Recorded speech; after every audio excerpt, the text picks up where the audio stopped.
noi, nella nostra scuola, in famiglia e tra gli amici, possiamo seguire il suo esempio, cercando il bene e la pace.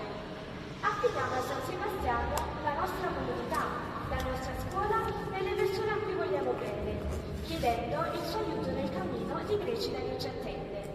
Con gioia e gratitudine inondiamo ora il nostro canto di lode al Signore, con l'inno dedicato a San Sebastiano.